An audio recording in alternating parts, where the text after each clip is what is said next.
Le président Mohamed Bazoum tente de s'évader. La vie est compliquée, les amis. Il faut jamais, alors jamais penser savoir où on est. Parce que là où on est, on n'y est pas nécessairement pour toujours. Il faut faire très attention.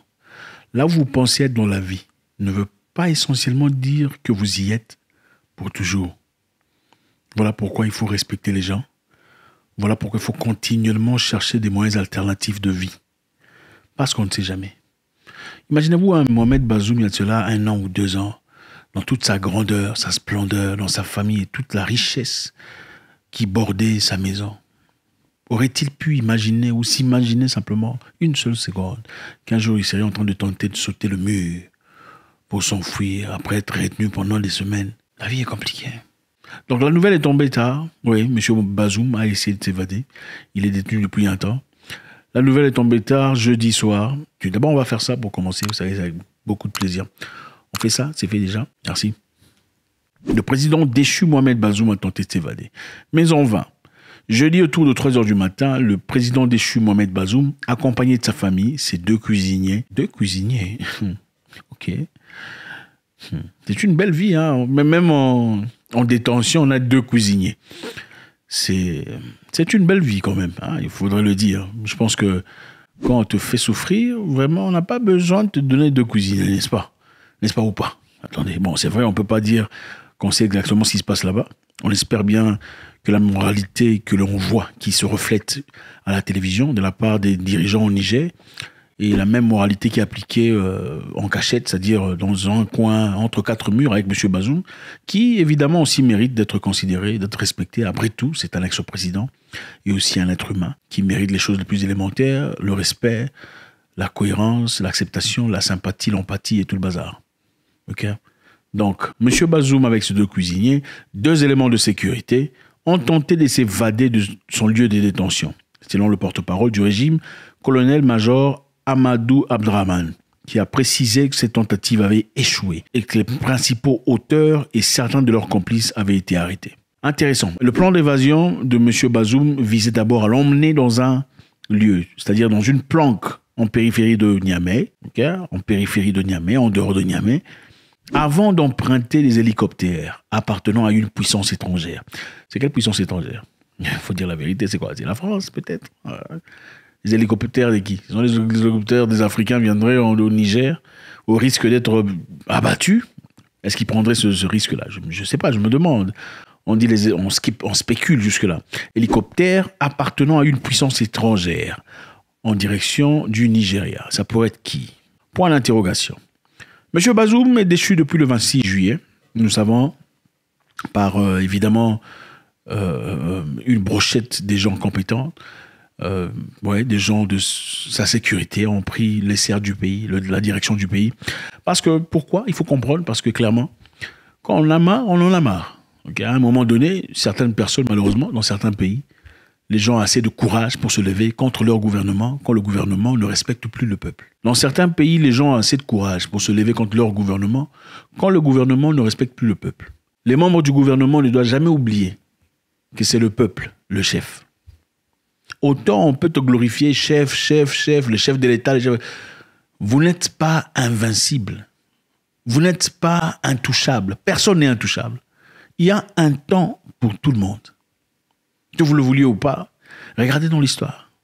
Vous vous sentez peut-être incroyable aujourd'hui, incroyablement fort, incroyablement puissant. Ne vous en faites pas. Il y a eu des gens beaucoup plus puissants que vous dans le passé.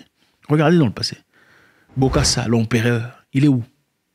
Bokassa aurait-il pensé un jour qu'il ne serait plus Bokassa? Pour ceux qui ont vraiment connu Bokassa. Si vous ne connaissez pas Bokassa, il faut aller jeter un coup d'œil, regarder les vidéos sur YouTube. Sur Bokassa, il était qui? L'empereur Bokassa. Où est-il aujourd'hui? Idi Amin Dada, suprême maître de l'Ouganda. Où est-il aujourd'hui? Mobutu Sese Seko, l'un des plus riches des présidents jamais vécus, avec une richesse qu'on ne pouvait plus compter à un certain moment. Incroyable, inexplicable, d'une force et d'une lueur incroyable, d'une présence irrésistible. Sa carrure, son élégance, son charisme, monsieur le président Mobutu. Donc beaucoup de jeunes Zaïrois à l'époque essayaient de copier. D'ailleurs, le Zaïre est connu, c'est grâce à Mobutu. Hein. Si aujourd'hui les gens, en tout cas jusqu'à un certain moment, ont respecté les Zaïrois, c'est grâce à Mobutu. Hein. Beaucoup de gens venaient de l'Afrique pour venir au Zaïre, pour venir étudier, aller dans les universités. Parce que Mobutu avait établi un certain niveau de respect. Même parmi les présidents, il fallait voir comment les présidents africains disaient bonjour à Mobutu avec beaucoup de respect et d'admiration. Et beaucoup de jeunes ont commencé à parler un français cassé, comme ça, comme vous voulez marcher, comme Mobutu. Mais Mobutu, il est où aujourd'hui? Mobutu, il n'est plus. Personne n'est invincible dans ce monde. Personne. Personne n'est invincible. Hitler est parti. C'était un homme très puissant à l'époque. Il y a un temps pour tout le monde. M. Bazoum, malheureusement, a choisi de ne pas signer ce document de libération du pouvoir, c'est-à-dire de démission. Il n'a jamais démissionné. Il n'a jamais signé le document. Alors, j'estime,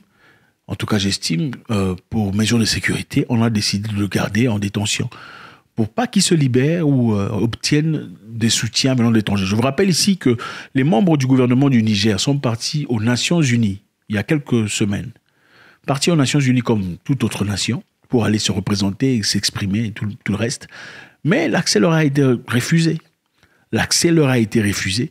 On estime que c'est une collaboration entre M. Guterres et les Français et d'autres personnes. On estime évidemment qui ont poussé à ce que le Niger ne soit pas reconnu et aussi essayer de créer par la même occasion une opportunité pour faire tomber le gouvernement. Bon, c'est clair, si vous vous présentez aux Nations Unies, c'est une validation. Vous venez aux Nations Unies pour vous exprimer, c'est-à-dire que vous êtes reconnu par les Nations Unies comme le nouveau gouvernement.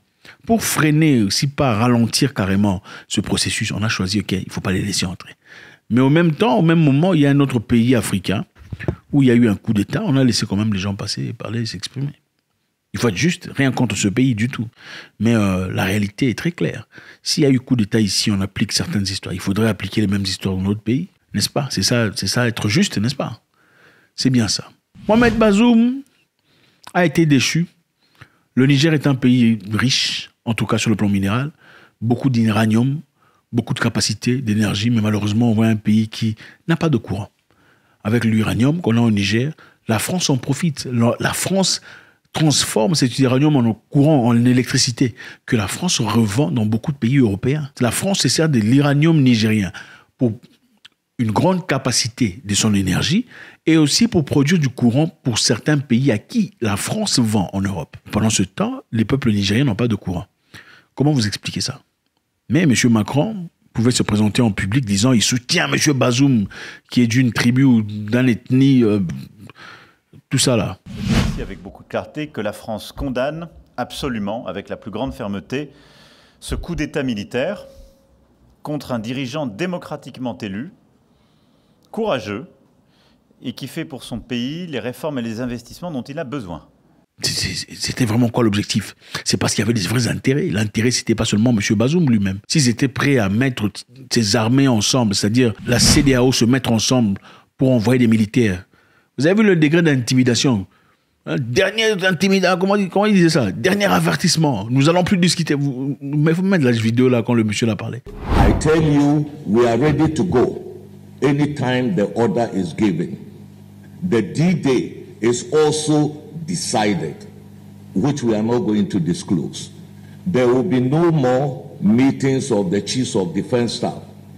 If there will be, it will be probably in the course of the operation if there is the need to adjust the operation. This is the second extraordinary meeting and the final meeting before deployment. Dernier avertissement. Nous allons discuter quand nous serons dans le territoire du Niger. Ils étaient prêts à aller verser le sang. Ils étaient prêts à le faire. C'est seulement quand le Mali et le Burkina Faso s'y sont prononcés disant tout celui qui foulera la plante de son pied au Niger sera en train de déclarer la guerre au Mali et au Burkina Faso. Qu'ils ont réévalué parce qu'ils se sont dit ça risque de devenir beaucoup plus grave qu'on le pense. Imaginez-vous, vous partez au Niger pour combattre et vous rencontrez des Maliens, des Burkinabés additionnés aux Nigériens qui vous combattent et vous fracassent la gueule et vous poursuivent dans votre pays. Ah, ça serait beaucoup plus compliqué qu'on le pensait. Alors ils ont dû réévaluer, repenser leur projet. Ils sont même partis en Europe pour aller demander de l'aide. Vous voyez de quoi je parle? Comment les Africains sont généralement méchants. Les uns aux autres, les uns des autres, les uns les autres. C'est triste. Ils sont partis en Europe pour demander un soutien. Nous avons besoin de votre soutien. C'était quel soutien? C'était de l'argent et la logistique pour aller faire la guerre contre les Nigériens. Donc pour eux, pour sauver M. Bazoum, il fallait verser du sang, peu importe, de la population, qui sont des paysans, d'après eux, qui ne valent pas grand-chose face à M. Bazoum. Donc autant verser du sang des milliers de personnes, mais pas remettre Bazoum à son pouvoir. Incroyable, n'est-ce pas?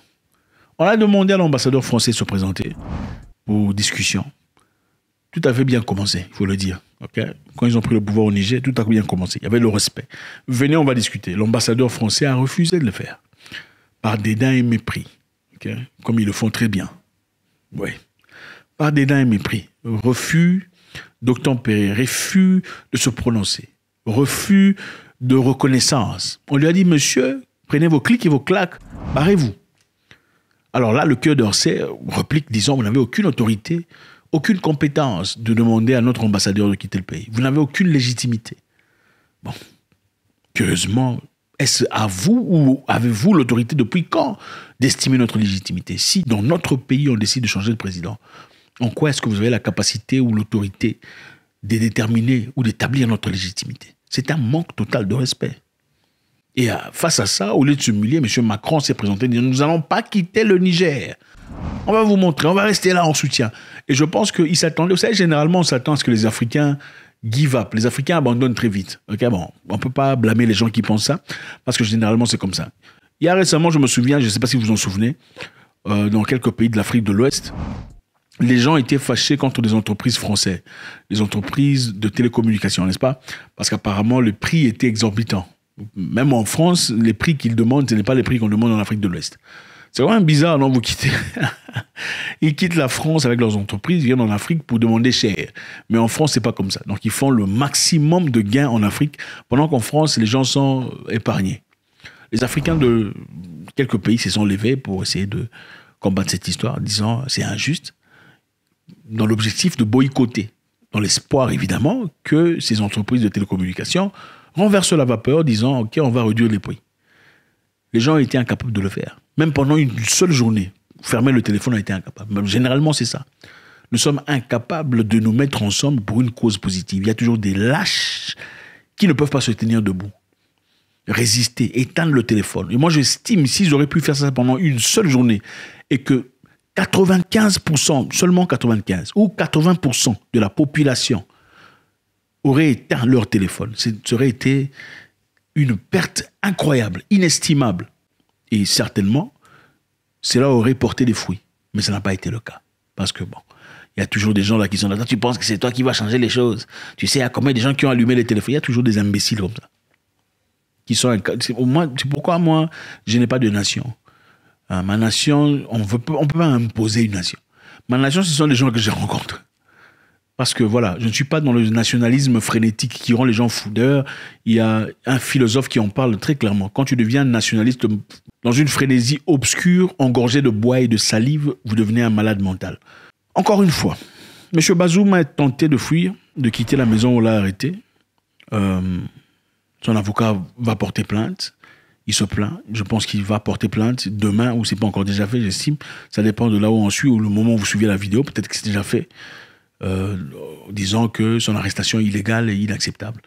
Et aussi, nous savons que les États-Unis ont coupé l'aide qu'on donnait aux Nigériens à hauteur de 500 millions de dollars, coupé l'aide pour quelconque raison. Mais nous savons aussi que les États-Unis ont besoin de garder leur présence au Niger. Donc, ils ne vont pas vraiment déranger les Nigériens.